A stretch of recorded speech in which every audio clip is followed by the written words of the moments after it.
Nəhayət, həmin melodiyanın Azərbaycan ifaçılığı tarixindəki ən unikal yazısından danışmaq istəyirəm. Bakının Şağan qəsəbəsində çox maraqlı bir muzey var. Xəzər Muzeyi adlanan o muzeyin təsisçilərindən olan Siyavuş Əlizadə eksponatlar sırasında nadir səs yazıları olan valları da toplayır. Həmin vallar içərisində 2 yazı bizim üçün gözlənilməz tapıntı və son dərəcə əhəmiyyətli artefakt oldu. Onlardan biri haqqında danışdığımız şüştər rəngi idi. Özü də tar sənətimizin ustadlarından hesab olunan Qurban Primovun ifasında 1912-ci ildə Cabbar Qaryağdı, Məşədi Məmməd Fərzəliyev, Keçəşi oğlu Məhəmməd və sair məşhur xanəndə və sazəndə heyəti ilə birlikdə Varşavaya Sport Records şirkətində ifalarını qramofon vallarına yazdırmaq üçün yola düşən məşhur tarzən Qurban Primovun yazıları sırasında rəng adı ilə bu motiv lentə alınmış və tarixdə qalmışdı. Məhz rəng adı ilə.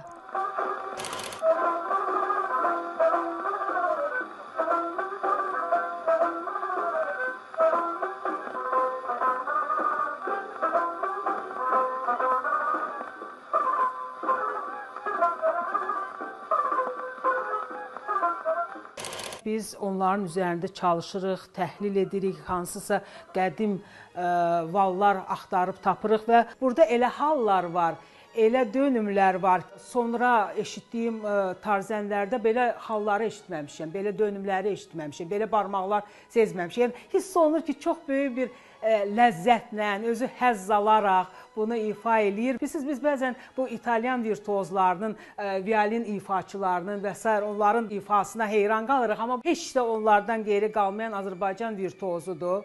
Bizim hansı Azərbaycan Paganini'sidir.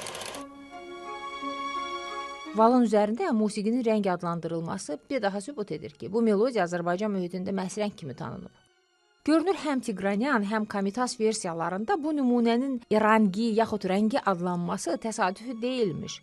Bu hava tək Azərbaycanda deyil, bütün Qafqazda rəng kimi tanınırdı. Bu yazıda ən diqqəti çəkən məqam isə tarzənin havaya gətirdiyi əlavəsi və öz improvizəsidir. Bu fraqment bizim üçün yenidir, çünki həmin hissəni heç bir versiyada eşitməmişik. Nə Dərvişxanda, nə erməni müəlliflərində, nə Üzeyir Hacıbəylidə bu fraqment yoxdur. Demək ki, Qurban Primov əsl interpretator kimi yanaşmış və şəxsi cümlələrini yaratmışdı.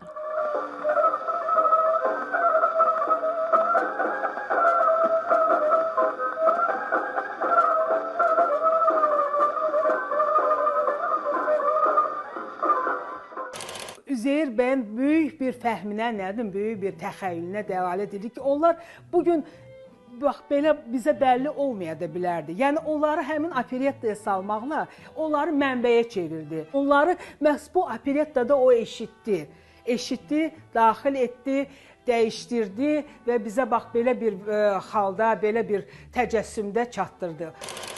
Bir əlavə də edək ki, bu yazı Dərvişxan versiyası ilə müqayisədə çox fərqli, çox virtuoz və peşəkardır. Hətta Komitas versiyasının fars musiqisindən deyil, məhz bu yanaşmadan bəhrələndiyi də diqqətdən yayınmır.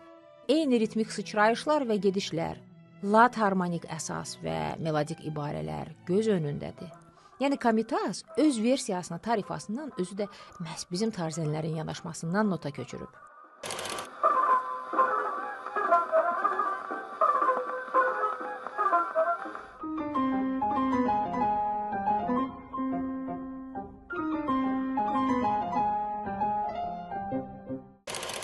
Zənn edirik ki, bu unikal yazı həmin hava ilə bağlı bir çox mübahisələrin açarı ola bilər.